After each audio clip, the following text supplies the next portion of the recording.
Yo, good morning, good afternoon, good evening, depending where you're coming to us from, and welcome to the Legit Football NFL podcast.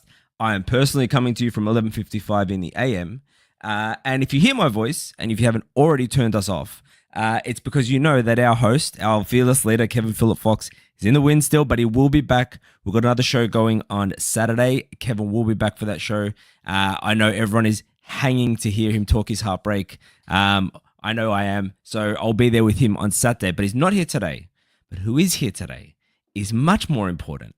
And that man, you know him, there is no replacement. As I preamble to try and get his intro music ready to roll, I should absolutely have this ready to go. Here he is. Woo! Jimmy Ray, NFL Stats. Jimmy. What's up? There we go, music centered. The handsome Jimmy Ray joining me. Maybe you can give us a secret. How did you get so handsome? My parents. Yeah, okay, I get beautiful. that. Beautiful red hair. Who can beat that?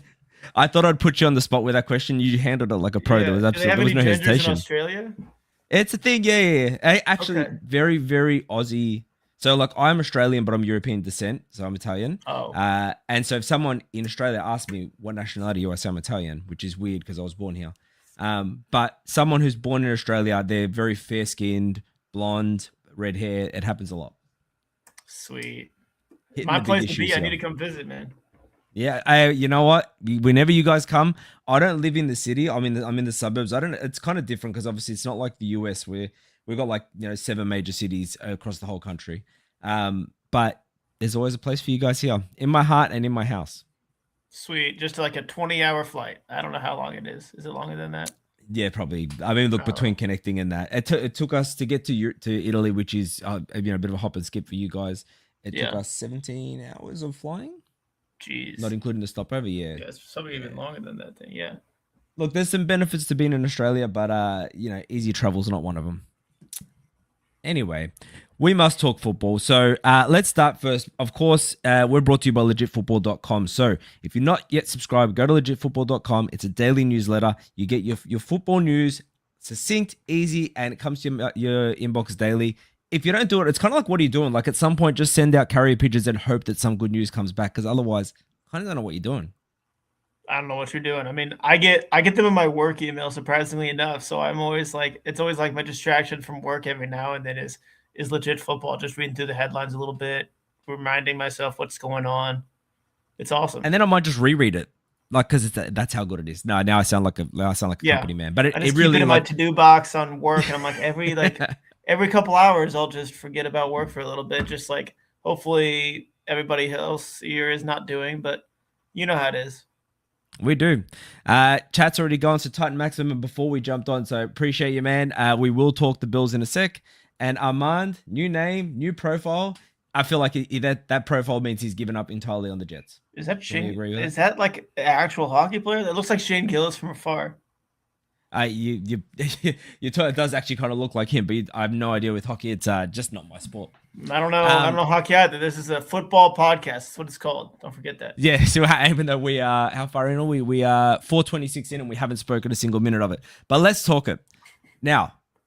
Let's start with the Seahawks and Rams. Himmy, this was probably the game. This was the better game to watch, I guess, visually. The Rams season comes to a close. It's a 31-27 loss to the Seahawks at Lumen Field. What did you see? Dude, these were two teams that were these were two very good teams,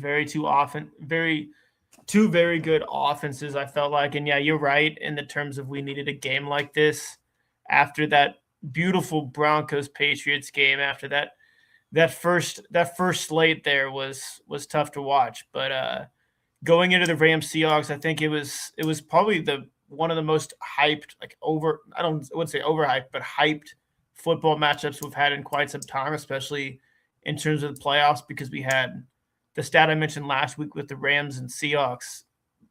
They both had almost the same amount of wins. They were tied in all-time series. They had almost the same amount of points. And this game, it was, what was it, a 4-point game? It did not disappoint at all. You had two wide receivers on both sides of the ball. Puka Nacua, we talked about it last week. We're like, if he's going to ball out, the Rams are going to win. That didn't happen. He balled out like he always does, but they did not win. JSN crazy one-handed catches, crazy touchdown. I mean, there was so many good points for the Seahawks and Jackson Smith and Jigba. I mean, that was kind of the story. There was the offense. Both quarterbacks balled out. They didn't make many mistakes at all, which was awesome to see, especially from Sam Darnold. You expected that from Matthew Stafford as a whole with his playoff experience, but Sam Darnold coming in and balling like that after what happened last year with the Vikings in the playoffs. He's had a couple good games under his belt, and he's living up to it, man. I mean, they have a Super Bowl preview. Do you want to add in a little bit? No, yeah.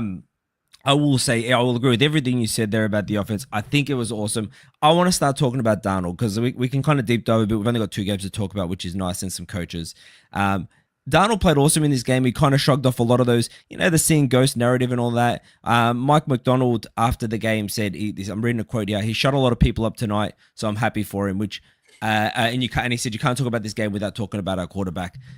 I mean, look, he came out, honestly, and he threw some absolute dimes. There was that 51-yard completion to Rashid Shaheed, who just quietly might end up being one of the best free agent pickups. If they go on to win a Super Bowl, you could credit him with getting the Niners game going with that return touchdown, the punt return touchdown. Kickoff return touchdown. Yep.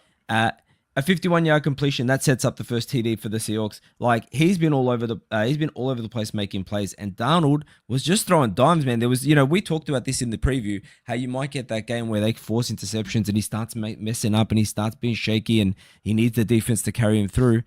That wasn't the case tonight, and it felt like it felt natural. I'm happy for Darnold, and it felt like he kind of exercised those ghosts, and he seems to me, like a lot of us, someone that's going to rely on that confidence, and it's going to do a lot for him to head into the Super Bowl having a performance like that, as opposed to being carried by his defense and the narrative being, can Sam Darnold keep it together?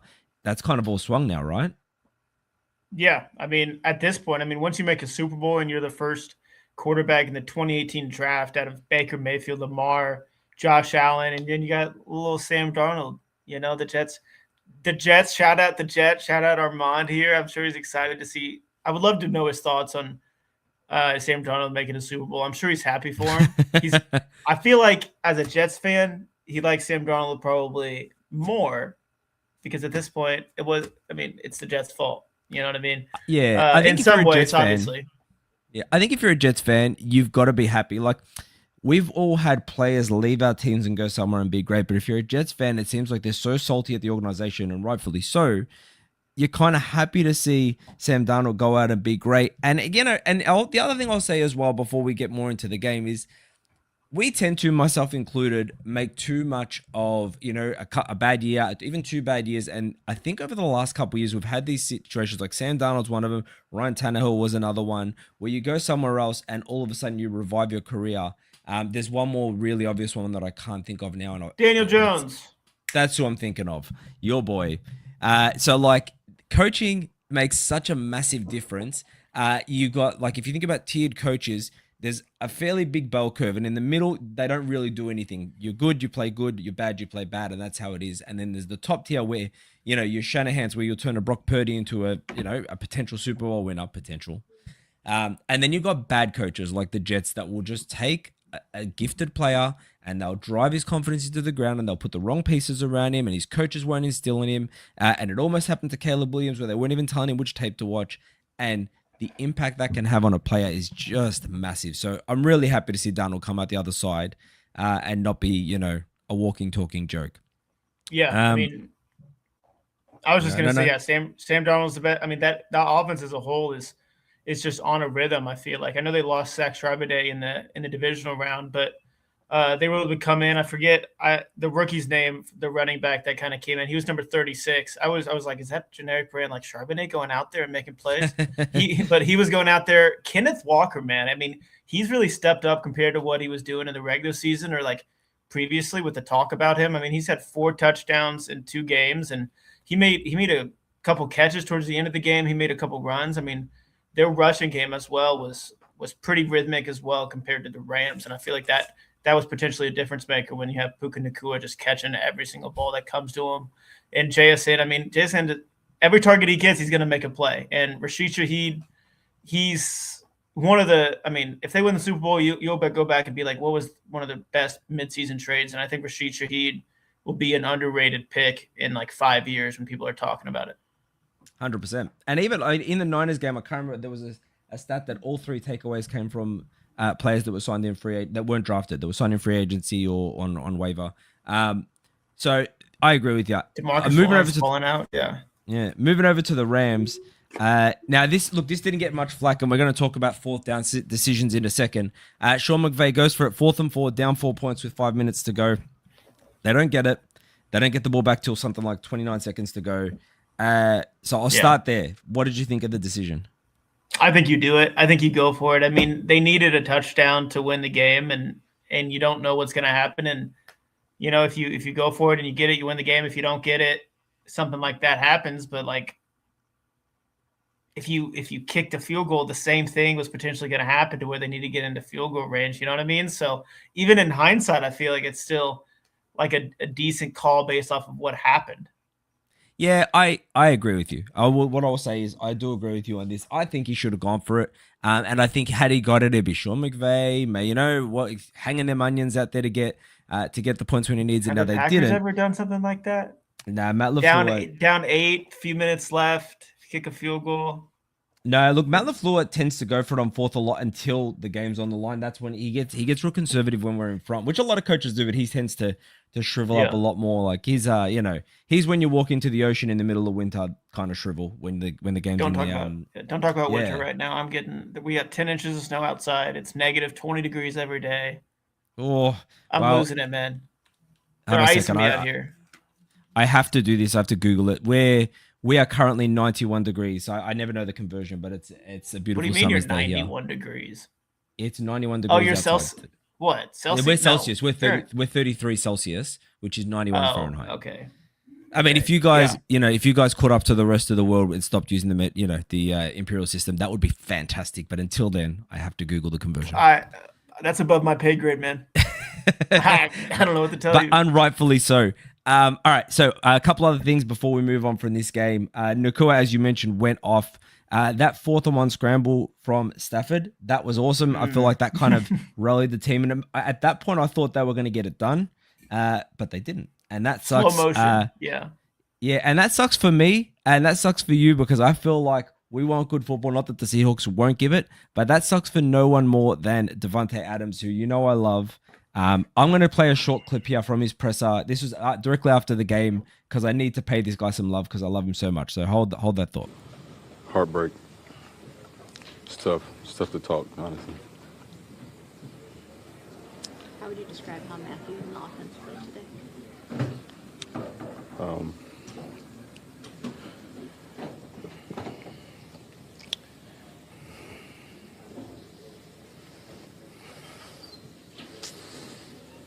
I'm proud of the way the guys fought today. It's emotional right now, but how excited are you for the future of this team and being a part of it? I mean, it's tough to focus on that right now. It's a tough moment that we're in right now. So I got to call out a couple of things. You would have seen a little jump in the video there. I cut out about 10 seconds of silence from that because it was such an elongated silence. And how's that reporter coming in after to be like, how excited are you for the future? I don't even know what kind of stupid ass question is that? Stupid. Yeah, I mean, it's like, of course he's going to say, what are you even talking about right now? I just lost my 5th conference championship game to go to the Super Bowl, man. And he's one of the best wide receivers to ever play the game of football. I mean, I think before the game they were talking about it and they're like, yeah, this is going to be your 4th. And he's like, nah, this is my 5th. Because I think with the Packers and stuff like his rookie season or something when he wasn't getting a lot of touches, you guys went and you lost. Man, I hadn't watched that full video because I saw it and I was like, I'm not in the right headspace to watch this. And I'm not a Packers fan. I'm not a Rams fan. I'm not Davante Adams has never been on my team, but as an NFL fan, man, it's life. You know what I mean? It's like anything in life. If you lose that many times to try to get to a certain goal, it's tough. He's on my wall behind me on this side, and I've always loved Devontae Adams as a Packer and as just a wide receiver. I mean, it's funny, like the dude's, he's getting up in age now, and yet still, when someone's talking about how you run routes and who to look to, they all model it off him. He's just awesome, and he's a leader and he's a competitor, and it sucks to see him lose again. So I had to play that because I just want to pay love. Dude deserves a Super Bowl more than anyone, in my opinion. Maybe Josh Allen was standing, so. I feel for the guy. Yeah. Last absolutely. point. This talked about, but not really, only because the Seahawks won. But Tariq Woolen had that taunting penalty that erased a turnover. And that was, you got to be better than that in the Super Bowl, especially against the Patriots now. But yeah, that was an interesting one. Dude, when you're watching it, when you're like, I was like, taunting penalty, and then I watched the replay of what he did, and I was like, come on, bro. Come on, I agree man. with you. It's the championship game. It's the NFC championship. Going. He was in the face of the coaches. I was like, is this dude yelling at the coaches right now? And then he gets burnt immediately after with the Puka touchdown, like on his back. And I'm like, was that Woolen? And then I see the back of his jersey, and I'm like, oh, that's a brutal 2 plays, man. That could have been played back for a while if they would have lost. I feel like that's a Sean McVay intentional move to go back to him when he's sort of like in his own head. The only thing I'll say, and yes, you're right, he did go and be better, Tariq, but just like at some point, it's kind of like it's the NFC Championship, like really, you should hold the flag. And it's hard. I'm speaking out of both sides of the mouth. I don't like penalties deciding the game, and in this case, it didn't, which is why it's less of a talking point. But it's kind of like this is the height of it. This is when they're going to be most amped up. But anyway. I digress. Anything else you want to say about the game before we move on? DeMarcus Lawrence, a lot of forced fumbles. He's a difference maker. Eminuora, Nick. The Seahawks draft class was absolutely insane. Awesome. Especially on the defensive side of the ball. They recreated that, and Mike McDonald did a great job. But as a Rams sign-off, we'll see. They have 2 first-round picks. We'll see if Matthew Stafford comes back.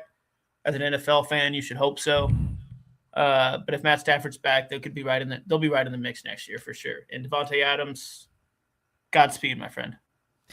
You know what's funny? The Seahawks are kind of like, as you were talking, I'm like, when was the last bad Seahawks draft class? And they haven't had one for ages. They moved on from Russell Wilson just before he went down. They moved on from Geno Smith before he led the Raiders to a number 1 pick. Like, that organization's kind of got it down pat at the moment. John Schneider, he's the first guy to take 2 different like full teams to the Super Bowl in terms of like the Russell Wilson Seahawks, who he was the GM then, and then to recreate that whole team and bring them back in this capacity.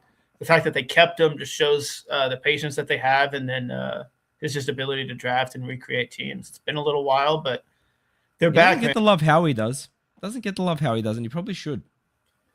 No, yeah. I think he will now, especially making the Super Bowl. I think it's been a while ever since Marshawn Lynch. So, all right, let's move on. Now, what we'll do is we'll take a break before the next game, and we're just going to hit the coaching carousel real quickly. If you're watching into the 170 people currently watching, jump in the chat. We're going to keep this show fairly tight today because we will be back on Saturday, and we'll bring you everything you need then. So.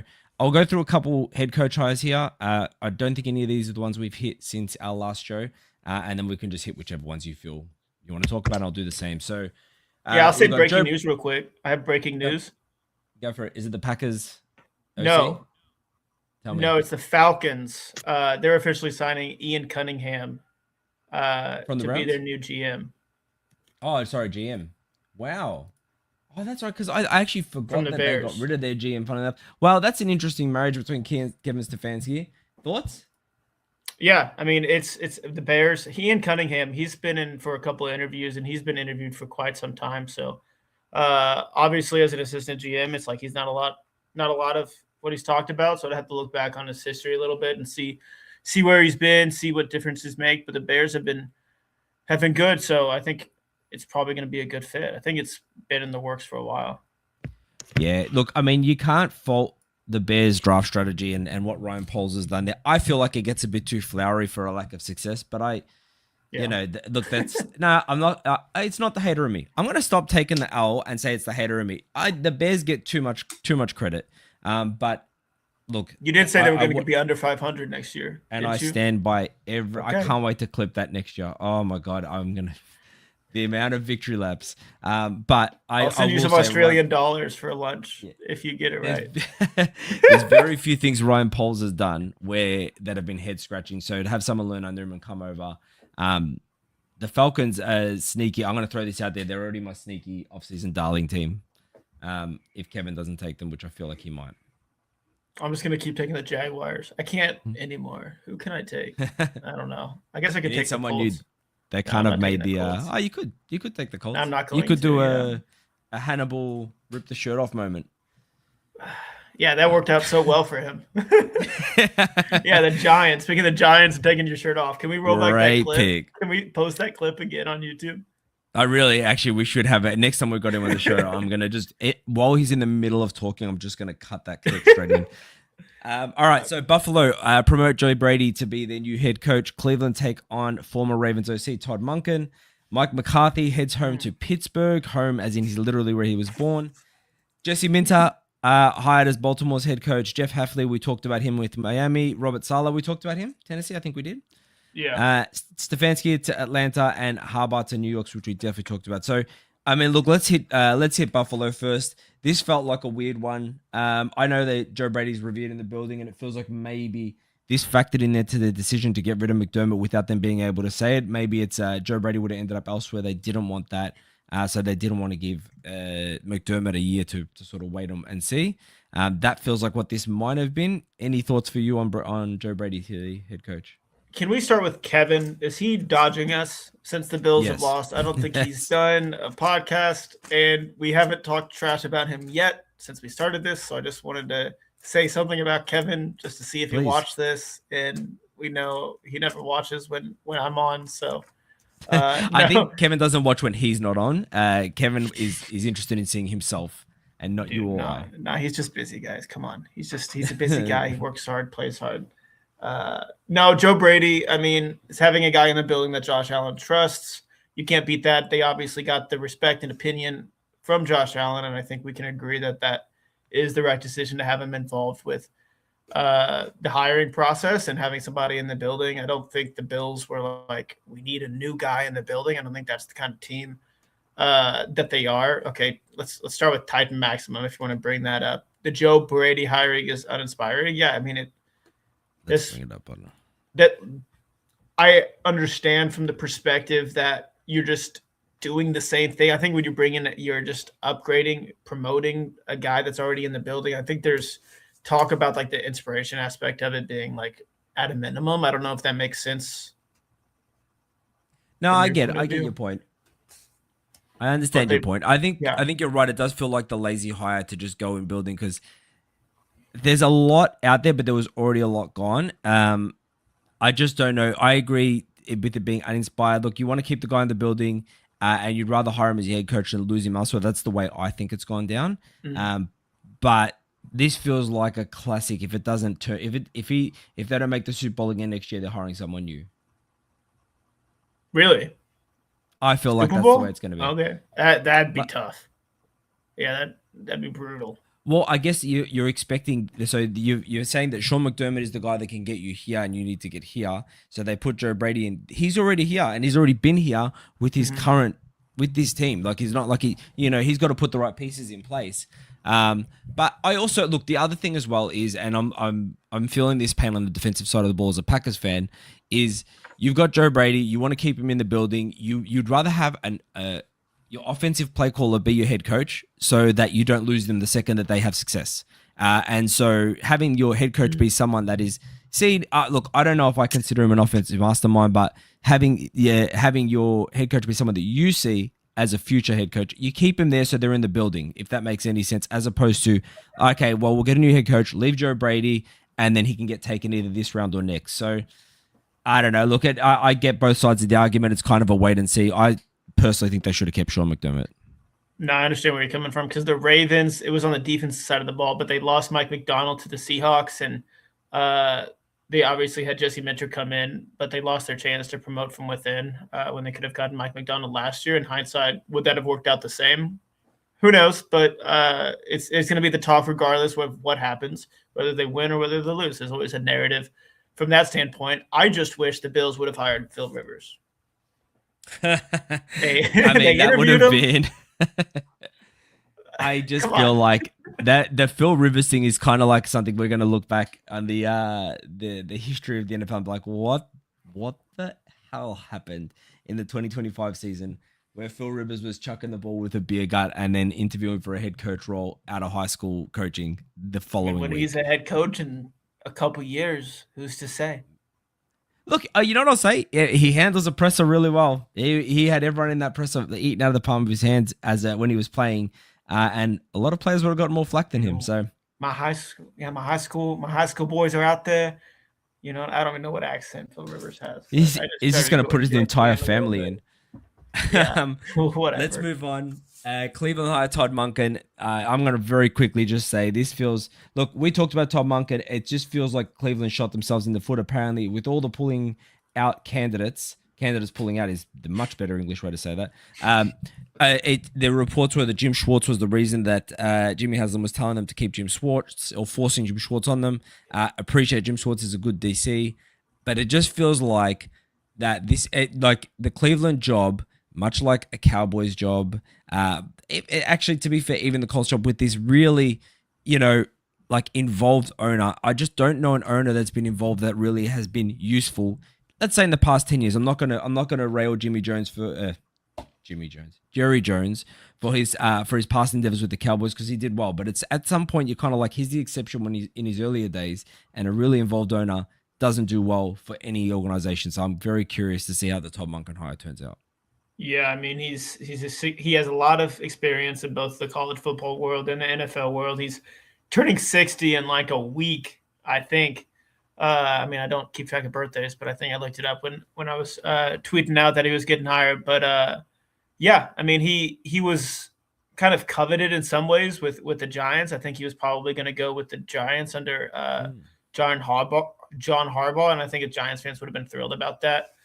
He did pretty well with Lamar, so I'll play devil's advocate, I guess angel advocate here, because you're being a Debbie Downer with Todd Monken, and I'll be like, hey, I am. I think it might work. It could potentially, looking back on it, we could say it worked out for the best, but I wouldn't say that the Browns hiring process is someone you should look at when you're hiring for any job ever, because the rumors of stuff coming out of there, I mean, I don't know what was happening, but like, were they having them take tests?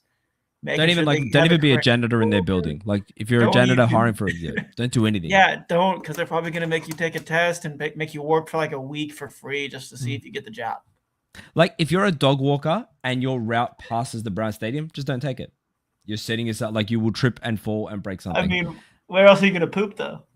But dog that's poop true. is perfect over Hey, there. Hey. we did mention this on Armand. About Ian Cunningham, which is. But thank you for dropping in the A-bomb. Breaking news.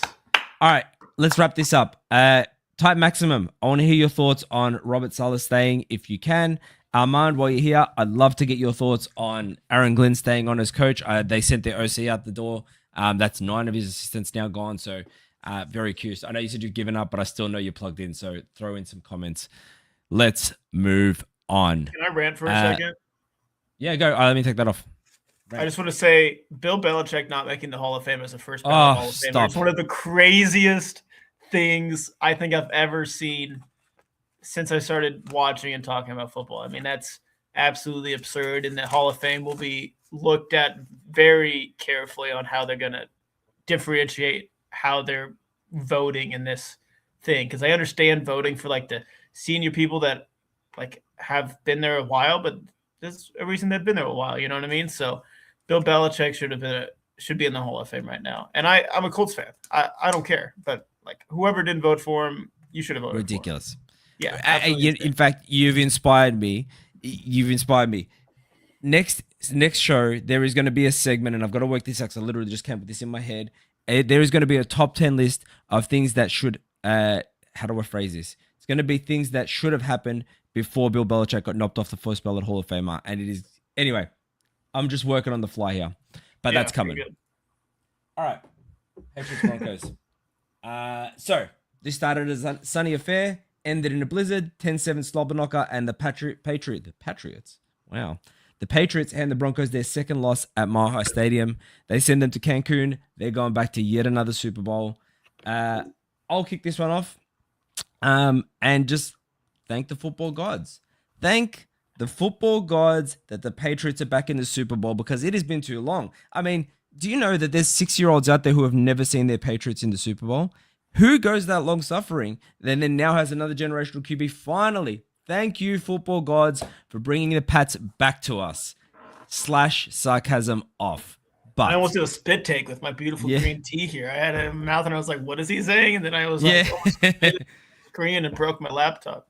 Oh, man. Look, they're an easy team to root for, this Patriots team. And that's not sarcastic. I'm talking about the players, the coaches, the way they play. Like, I get it. It's sometimes hard. They're suffering from success. Vrabel was a great hire. I think I know they've had an easy, you could argue they had an easy path to the Super Bowl. You could argue they had a backup in the AFC Championship game. You could argue many things. But one thing you cannot argue is how Vrabel has his team ready to play every friggin' week. And even to be developing Drake May. Now, this is on Drake May too. I'm going to point out a specific spot. Just before the second half, they called it out, how he was running towards out of bounds and he wasn't going to make it in time. So he slid and Vrabel was there calling timeout straight away. That's the kind of I don't know. It's just kind of like the mental connection he's got with his players and that's not just, there's a couple things I don't want to talk about. That's one particular point. That was friggin' awesome. And I will say that it's Vrabel who seems to have his guys ready to play every week, no matter who they're against, no matter what they're facing. And you just don't see, I would be very shocked to see the Tariq Woolen taunting happen on a Patriots team coached by Mike Vrabel. The fact that we've only got Stephon Diggs in the headlines for his personal life and nothing about his on-field game is crazy to me. Knock out the ballpark higher, yes? Mike Vrabel? Not, Yes. yeah. That's it's going to be crazy to see who wins Coach of the Year this year because you have Liam Cohen, you have Mike Vrabel, you have Mike Shanahan. You have a lot of coaches that did really good, but Mike Vrabel, he's in the Super Bowl. The Patriots were never really thought about being in the Super Bowl at the beginning of this year. There's just so many AFC superpowers, and they all blew it. And the Patriots are back. Thank the football gods, like you mentioned already. What a blessing to have them in here. It's been way too long. But Drake May. That's his nickname. I got a Pats fan as a best friend. Hashtag the schedule. It doesn't really matter if the Colts had that schedule, they still wouldn't make the Super Bowl because it's been so long. So I don't really care. They made the Super Bowl. Shout out to them. They have so many different players that can make big time plays. I think I saw a stat with Drake May, Ramondre Stevenson, and Travion Henderson. They all have 19 explosive plays this season. Exactly 19. Crazy. And they're one of 9 teams that don't have a player with 20. There's just somebody making a play on the offensive side of the ball, and Drake May's limited mistakes enough to where they have been a powerhouse on they've just got it done on the offensive side of the ball. And the defense side of the ball, you got Christian Gonzalez, man. Oh, he's so awesome. He's so good. He's a lockdown corner. And if you have a lockdown corner in this league, I would trade 2 first-round picks for a lockdown corner, wouldn't you? Oh, that's a sore point. Hello? Yeah, but obviously now you tell me if Sauce Gardner commanded 2 first-round picks, what is Gonzalez worth? You're so right in this, and he's still in his rookie contract, right? They better, I can't imagine them not sealing him up in the long term. He's awesome. I will point out another thing here. I just want to wrap up the Vrabel thing that I mentioned. There was a quote from him talking about. So they're saying that he could be the first person to win a Super Bowl on a team and then go on to coach that same franchise for a Super Bowl. And his quote was, "I won't win it. It'll be the players that'll win the game. I promise you, it won't be me that'll win it. And I promise you, I'll do everything I can and our staff to have them ready for the game." And it just I don't know. I know that's coach talk. It just it hits different coming from him. And it feels genuine, and I just love how he's got these guys going. Onto the game, Gonzalez was awesome. Vrabel talked about him in the presser. I was going to actually pull that clip where he talked about something changed in him after the Ravens game. There was a play that got made on him, but he just came back after that and he brushed it. I can't remember what the play was, but he brushed it off, and he was just awesome for a rookie. He's just so good. The weather was an obvious talking point for this game, and in the second half, I mean, if we hear Tony Romo talk about the wind one more time, but that made such a big difference, and I feel like when you get the Patriots, particularly Vrabel's version of the Patriots, into a game like this where it's low scoring, grind it out, try not to make the mistake, and try to make the other team make it, he's going to win every time. I'll pause on the Patriots unless you want to mention anything else about Vrabel or the Pats for the second. No, we can go into the Sayonara Broncos. We can say goodbye. We can say their piece. Right. Do you want to start? I can start. I mean, let's start. We talked earlier about the fourth downs, and there was another fourth down. Yeah, I mean, there was another fourth down where you could go up 10-0. You go up 10-0 in a close game. You could miss the field goal, but you could go up 10-0.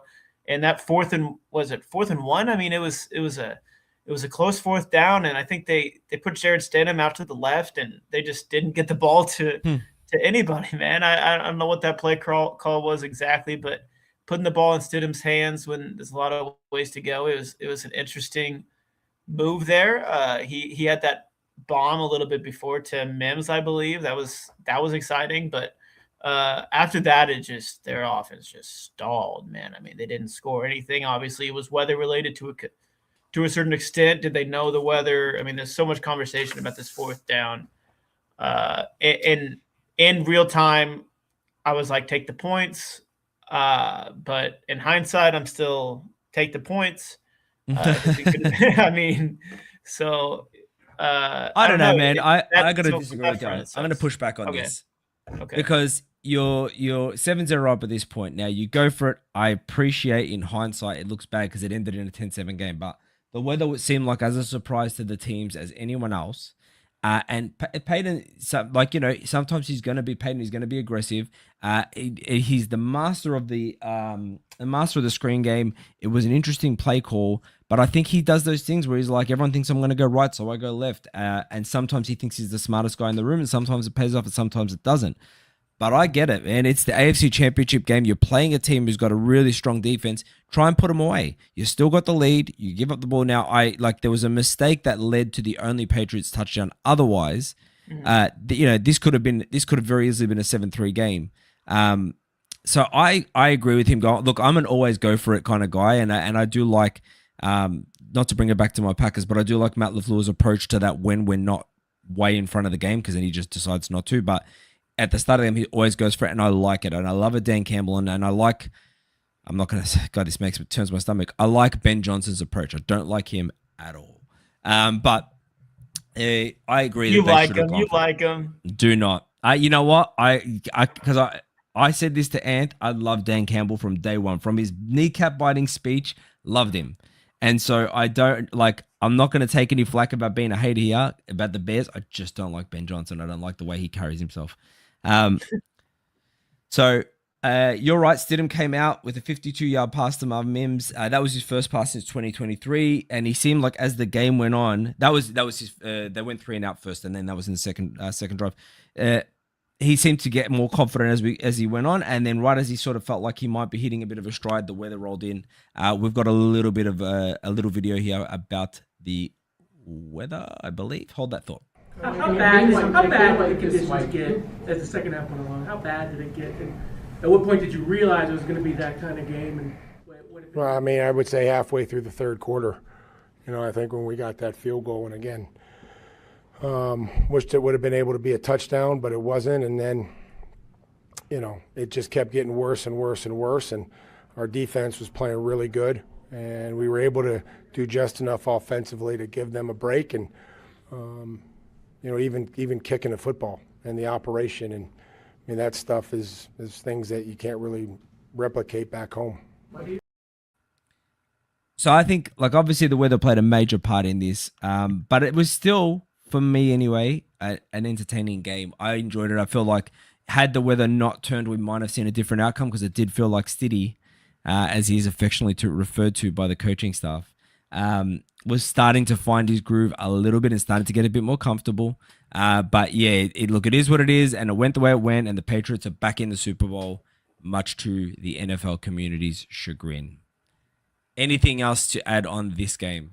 Himmy I Ray. wish Bo Nix would have played, but yeah, I mean, I can make Same. any AFC Championship game enjoyable, especially in a close game. There's just a lot of decisions being made, a lot of time management. I mean, the coaching and stuff is always talked about, like you mentioned with Mike Vrabel. But what a game! And I mean, Patriots Broncos. We all kind of saw the Patriots winning, but the Broncos. I mean, they were close, man. They were so close. I put some coin for them to cover, and they did. I was like, I suspected that they would cover. I actually thought they might win, to be honest with you. The more I listened to football podcasts and the more I watched football shows in the lead up to the game, the more I started to feel confident the Broncos would win. Shows what they know. Listen to us next time. Shows what they know. Listen to us. All right, before we wrap it up, let's hit a couple of the comments in the chat, and then we'll call it a day. So, Armand's thought on Glenn being fired, saying they should have been fired. They don't have a plan. Hired it, and they said it's because they're paying him 10 to 12 million. Hired because he was a former Jet. Looks like Titan Maxim okay with Salah. Dable as OC hires are good. I agree with you on this one. I feel like, for Salah to like kind of hold it together as well as he did with Aaron Rodgers and the Jets, let's hope with a competent team, things turn around. Anything you think here, hear me? Yeah, Brian Daboll being hired and stuff was on my list of stuff to talk about. But yeah, Robert Salah and Brian Daboll coming in. That'll be interesting for the AFC South, rival that the Titans are against the Colts. We'll see, but I mean, they have a quarterback that they're going to try, and hopefully they can actually like build a roster to see if that quarterback is actually like a good quarterback. But he made a lot of crazy plays last year, so I think he has it in him. So we'll see. Hopefully He not. definitely flashed. Hopefully not. Titan Maximum. Sorry, buddy. He definitely flashed. I can't. This is going off the top of my head here, but last 4 games is 8-1 TD to end ratio, something like that. I read something. Oh, yeah. He definitely flashed. So I think you put the right pieces around him. They've got a lot of cap space to work with in next year, so that'll be interesting. I noticed you said Daboll. Are you a Daboll or a Daboll guy, or was that just a? Did I say Daboll? Daboll. You Dave, said Salah. I think I was saying like Daboll. I think I was saying Daboll. No. You said Go get Daboll.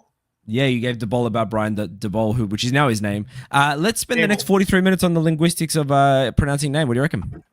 I'm good with that. Yeah, I know. I mean, I think it'll be kind of irrelevant with Indiana talk versus Australian talk. I think we'll have our different opinions, and we'll both move on and still be happy about it, just like Celsius versus Fahrenheit. I'm just not ready to let go of spending time with you here. What's a kilometer, man? I mean, what's the deal with that? I mean, you're one of 3 countries that use mile. Don't even talk to me. But That's I a good will give percentage, you, man. Be in the minority. I will give you that 100 yards on a NFL field sounds, or 50 yards to go for it. I will give you that sounds right. We did it on Anything else you purpose. want to say before we wrap this one up? Armand said, "Thank you, Colts. You're welcome, buddy." I don't know. I think we have over 100 million cap space. You got to use it right, like the Patriots did, or it's a waste. Sorry, I'm done. Yeah. No. You are not done. All right, let's wrap it up. Guys, so all those, we've got 223 in the stream right now, so we appreciate you all. Titan Maximum, you will find no disagreement with me on that one. Vegemite is disgusting, and I love my son a little less for liking it. So if you haven't had Vegemite, do yourself a favor and don't. Watch this. I'm good. I will play this to him on repeat when he goes to sleep. He needs to learn that Vegemite is for disappointments. No, I joke, Fabian. I love you if you're ever watching this. I love you too. Remember that if you head over to legitfootball.com, subscribe to the newsletter, join us for our pod on Saturday. It's great to have you guys here with us live. We love to get more of you guys in the chat. If you're watching us on Twitter via Mr. NFL Stats, who if you're not following, you should be because he's absolutely brilliant. Head over to YouTube, subscribe. Really helps us grow. We really appreciate it. We're going to try and be a lot more regular. We've said that many a time, but I feel like we're actually going to try and be a lot more regular coming up now because we really do love and miss talking to everyone. So thanks for joining. We'll see you again on Saturday. The Patriots are back in the Super Bowl, so nothing matters and everything sucks, but we are. Seahawks are winning.